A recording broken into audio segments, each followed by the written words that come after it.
3년 사이 전기요금 70% 폭등으로 한국 떠나는 기업들, 한국 기업들이 동남아로 떠나고 있다는 사실 알고 계셨나요? 이유를 들으면 고개를 끄덕일 수밖에 없습니다. 킬로와트시 105원 수준이었는데 지금은 185원까지 치솟았습니다. 피크타임엔 200원도 넘죠. 3년 새 70% 넘게 폭등한 겁니다. 제조업체 입장에선 엄청난 부담이죠. 실제로 기업 10곳 중 8곳이 전기료에 큰 부담을 느끼고 절반 가까이는 영업이익이 줄었다고 말합니다. 반면 말레이시아, 인도네시아, 베트남은 전기료가 킬로와트시 당 60에서 100원 수준, 한국보다 절반 이상 저렴합니다. 저렴한 전기료는 가격 경쟁력뿐 아니라 재투자 여력도 키워주죠. 결국 기업은 살기 위해 떠나는 겁니다. 이대로 가면 남은 기업만 더 힘들어집니다. 구독과 좋아요는 영상 제작에 큰 힘이 됩니다. 9월부터 카드만 많이 써도 최대 30만원 돌려받는다. 정부가 준비한 상생 페이백. 나도 받을 수 있나? 만 19세 이상 2024년에 신용체크카드 사용한 이력이 있으면 됨. 2006년 12월 31일 이전 출생자. 얼마나 돌려받나? 작년보다 많이 쓴 금액의 20%, 월 최대 10만원, 총 30만원 한도로 디지털 온누리 상품권으로 지급됨. 신청은 9월 15일부터 11월 30일까지 상생페이백.kr에서 신청하면 3개월 전부 적용됨. 사용처는 전국 전통시장과 상점들, 약 13만 개 온누리 가맹점, 복권도 있다는데 수도권 제외 지역에서 카드로 5만원 이상 쓰면 상생소비복권 1등 당첨 기회까지. 주의사항은 현금, 온라인 쇼핑몰, 배달앱, 키오스크 결제는 실적에서 제외, 카드 사용만 인정됨. 정부가 8월 말 또는 9월 초 이례적인 부동산 공급 대책을 발표합니다. 단순히 땅만 푸는 게 아니라 짜임새 있게 개발하겠다는 계획이 눈에 띕니다. 3기 신도시 개발, 도심 유유지 활용, 그리고 건설 안전 강화까지. 이번엔 진짜 전방위 대책이죠. 김윤덕 국토부 장관은 공급 대책 없이는 대출 규제도 마무리 안 된다고 못 박았고, 특히 부천대장 등 3기 신도시는 빠르고 짜임새 있게 공급될 예정입니다. 과거처럼 말뿐인 유유지 정책은 그만, 국민이 신뢰할 수 있는 계획이 핵심입니다. 최근 잇따른 건설 사고에 대해서도 장관은 강경한 입장을 밝혔습니다. 사고가 나면 그냥 넘어가는 게 아니라 법적 테두리 내에서 강력하게 조치하겠다는 건데요. 이젠 법적 강제 조치는 기본, 건설 현장 구조 개선까지 함께 추진된다고 합니다. 양만 늘리는 시대는 끝. 질과 안전, 신뢰까지 담긴 공급 대책 9월 초 절대 놓치지 마세요. 외국인 부동산 쇼핑 이젠 끝. 정부가 서울 전역과 수도권 대부분을 외국인 토지거래허가 구역으로 지정했습니다. 안보 때문도 아니고 바로 투기 때문. 이건 한국 부동산 역사상 처음 있는 일입니다. 앞으로 외국인이 이 지역에서 집을 사려면 허가부터 받고 4개월 안에 전입신고, 그리고 2년 실거주가 필수. 이제 전세 끼고 갭투자 아웃, 해외에서 돈 보내 몰래 매입 아웃. 이젠 허가 없이 샀다, 허가 취소에다가 벌금까지 부과합니다. 그동안 외국인은 규제 사각지대에서 사고 또 사고, 올리고 팔고 반복해왔죠. 이제는 내국인과 공정한 룰 아래 거래해야 합니다. 불법 환칙이나 자금 세탁 의심 거래는 금융정보분석원이 바로 추적해서 국세청과 함께 조사 들어갑니다. 이제 한국집 사는 건 자유지만 조건은 공정하게, 투기 말고 실거주 원칙, 외국인도 예외는 없습니다. 구독과 좋아요는 영상 제작에 큰 힘이 됩니다. 주 4.5일만 일하겠다. 억대 연봉 은행원들 또 파업 선언했습니다. 이번엔 근무시간 단축을 위해서인데요. 과연 국민들은 어떻게 받아들이고 있을까요? 전국금융노조는 다음 달 총파업 예고, 주 4.5일제 도입을 주장하며 금요일 오후는 가족과 함께 슬로건까지 내걸었죠. 심지어 제주도와 업무 협약 맺고 국내 관광 활성화도 외치고 있습니다. 문제는 평균 연봉 1억이 넘는 은행원들이 이제 출근 시간 늦추더니 이젠 일하는 날도 줄였다. 작년에도 아침밥같이 먹고 싶다며 총파업했던 기억 있으시죠? 소비자들은 걱정이 큽니다. 금요일 오후 은행 닫으면 은행 업무 더 힘들고 소상공인, 고령층 피해도 커질 수밖에 없죠. 이 특권 국민이 납득할 수 있을까요? 과연 시대적 변화일까? 억대 연봉의 황제 특권일까? 여러분 생각은 어떠신가요? 압구정 5구역에서 진짜 말도 안 되는 일이 벌어졌습니다. 70년대 지어진 아파트들에서 자주 생긴다는 등기 오류가 국내 최고 재건축 단지인 압구정에서도 터진 건데요. 알고 보니 조합원들이 살고 있는 한양 1, 2차 아파트 일부 대지 지분이 아직도 옛날 시공사인 비해산양 명의로 남아있었던 겁니다. 아니 그럼 우리 집 땅이 남의 땅이라는 거야? 조합은 즉각 법무법인을 선정해서 등기 정리 소송에 들어갔습니다. 이게 왜 중요하냐면 재건축을 하려면 토지 소유권이 명확해야 분양가도 정하고 사업도 제대로 굴러가거든요. 심지어 압구정 3구역도 비슷한 상황. 여긴 현대건설, HC 등이 아직 땅을 갖고 있어서 조합이 점유취득시효 소송을 걸었어요. 이게 앞으로 다른 재건축 구역에도 영향을 줄 수도 있어서 부동산 업계 전체가 주목 중입니다. 우리 집 땅은 꼭 내 이름으로 되어 있어야 진짜 내 집입니다. 구독과 좋아요는 영상 제작에 큰 힘이 됩니다. 서울 아파트 29주째 오르는데 왜 다들 망설일까? 서울 아파트 값이 계속 오르고 있긴 한데요. 요즘은 그 속도가 확 줄었습니다. 이번 주 상승폭은 0.09%, 지난주보다도 줄었고 무려 8주째 이렇게 속도 조절 중이에요. 왜 그럴까요? 바로 627 부동산 대책 때문. 대출 규제 강화가 나오자마자 시장 분위기가 확 바뀐 거죠. 서울 전체적으로는 여전히 오르고 있지만 전망세가 짙어졌고요. 강남 송파서초 같은 인기 지역만 조금씩 버티는 모습입니다. 마포구는 0.06%로 상승폭 확 줄었고요. 전국적으로는 이번 주 0.0%, 두 달 만에 보합 전환입니다. 게다가 이달 서울 아파트 거래량 현재 기준 1200건도 안 돼요. 이 흐름이면 2022년 이후 최저치 될 수도 있습니다. 전문가들은 이렇게 말합니다. 아직 하락은 아니지만 시장이 반응하고 있다. 그래서 지금 지금 필요한 건 세금 대출 공급 다 묶은 종합대책. 여러분은 이 시장 지켜보시겠습니까? 들어가시겠습니까? 이 12억 전세 계약하고 입주했는데 옆집은 똑같은 평형을 11억에 계약했대요. 서울 잠원동 메이플자이 무려 3,300세대 규모의 신축 대단지 지금 입주 중인데 전세값이 말도 안 되게 요동치고 있습니다. 전용 84 국민평형 전세가가 최고 22억까지 거래됐지만 지금은 11억에도 나옵니다. 같은 단지 같은 평형인데 전세값이 2배 차이가 나는 거죠. 왜 이런 일이 벌어졌냐고요? 정부가 최근 발표한 627 부동산 대책 때문 소유권 이전 안 된 집엔 전세 대출이 막혀서 집주인들이 잔금이 급하면 가격을 확 낮춰서 전세 세입자를 구하는 겁니다. 여유 있는 집주인은 그냥 자기 돈으로 잔금 내고 전세가 높게 부르고 급한 사람은 11억에도 오케이. 서초구 전세값은 21주 연속으로 하락했지만 이번 주엔 낙폭이 확 줄었습니다. 바닥 다지는 중이라는 분석도 나오고 있어요. 강동, 송파 등 다른 지역은 전세값 여전히 상승 중. 같은 아파트라도 집주인이 누구냐에 따라 전세 시세가 갈리는 시대가 온 겁니다. 외국인이 산 집이 벌써 10만 가구 넘었다고요. 국내 주택 10만 216가구. 그 주인이 외국인이에요. 그중 무려 절반 이상 5만 6천 가구는 중국인 소유입니다. 어디에 가장 많을까요? 경기 3.9만 가구, 서울 2.3만 가구, 인천도 1만 가구에 가까워요. 특히 부천, 안산, 수원, 평택 집중. 문제는 내국인은 대출 규제, 세금, 다주택중과 다 받는데 외국인은 규제 거의 없다는 점. 역차별 논란. 그래서 토지 거래 허가제 외국인 대상으로 확대되었어요. 이제 서울 전역 플러스 경기 인천 주요 지역은 외국인이 실거주 목적 없으면 못 삽니다. 4개월 내 입주, 2년 이상 실거주 조건도 붙어요. 정부는 해외자금 출처, 비자 종류까지 자금 조달 계획서에 써야 하고 수상한 자금은 금융정보분석원을 통해 해외까지 공유된다고 합니다. 정부는 이렇게 말합니다. 외국인 투기 막고 내국인 역차별도 바로잡겠다. 지금 이 조치 늦은 걸까요? 필요한 걸까요?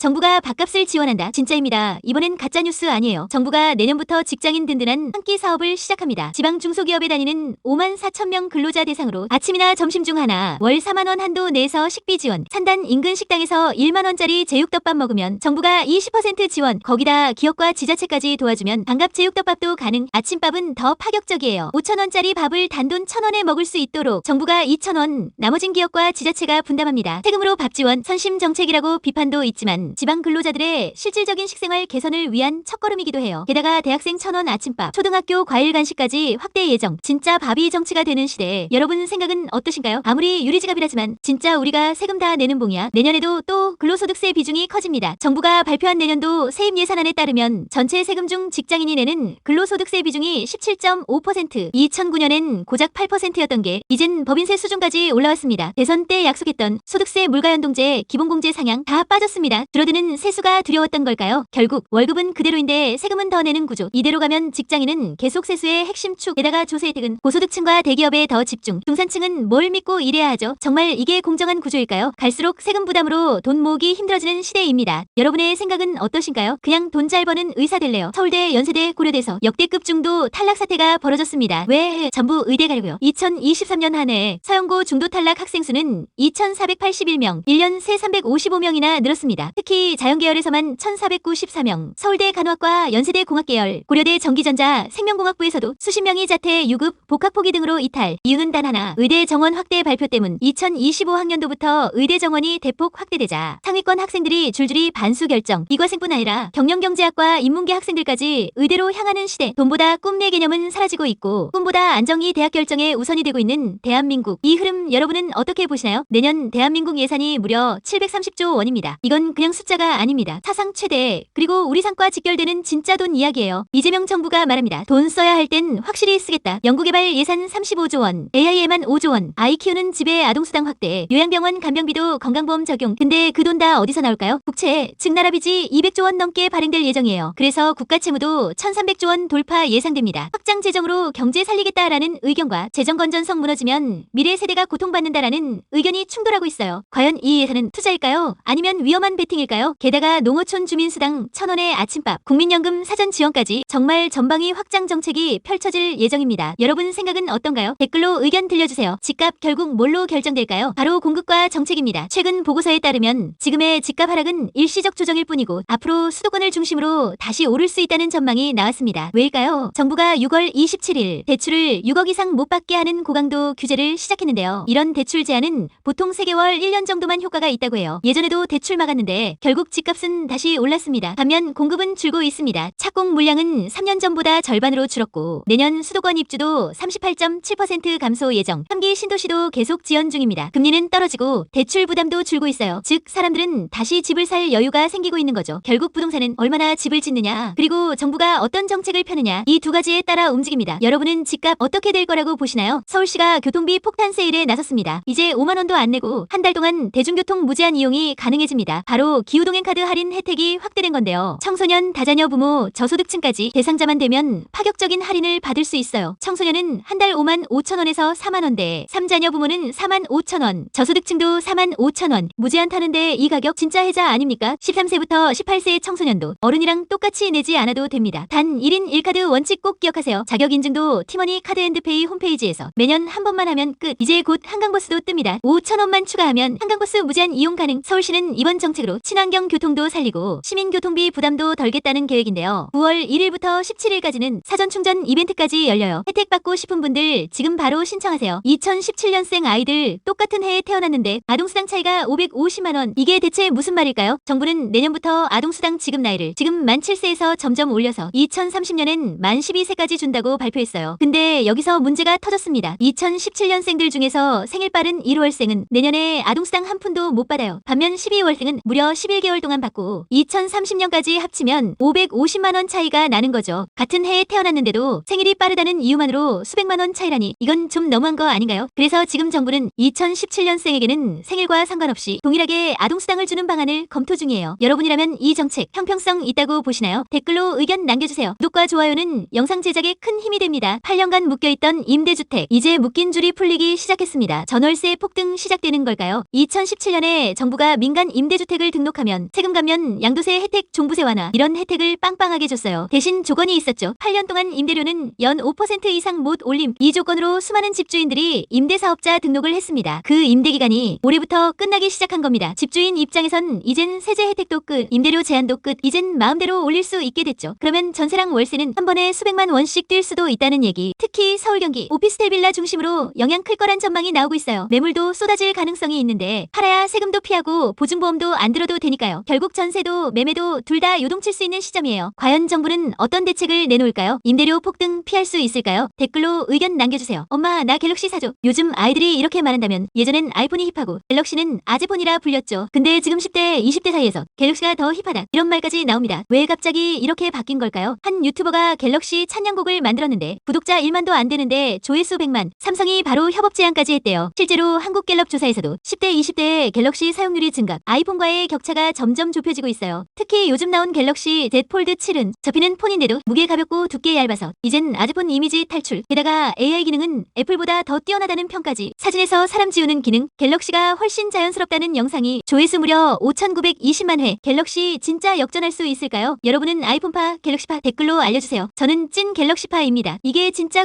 990원이요. 서울 성수동 소금빵 하나 사려고 1시간 넘게 줄 서는 사람들. 구독자 360만 명이 한 유튜버가 직접 팝업 베이커리를 열고 소금빵, 바게트, 식빵까지 모두 초저가로 팔았어요. 소금빵 990원. 심지어 단팥빵도 2,000원대. 이게 가능한 이유? 유튜버는 말했습니다. 원재료 산지 직송, 빵 모양 단순화, 맞으는 비율이 아니라 금액 기준. 그래서 가능한 가격이라고 해요. 매장엔 빵 가격 그래프와 물가 지수까지 붙여놨어요. 단순 판매가 아니라 메시지까지 전한 셈. 그런데 이거는 자영업자들 사이에선 불만도 나옵니다. 우린 폭리 취급받는 거냐? 이게 시장 질서에 맞는 거냐는 반응도 있죠. 초저가 실험 과연 성공할 수 있을까요? 소비자는 열광, 상인은 우려. 유튜버의 도전, 앞으로의 상황이 더 궁금합니다.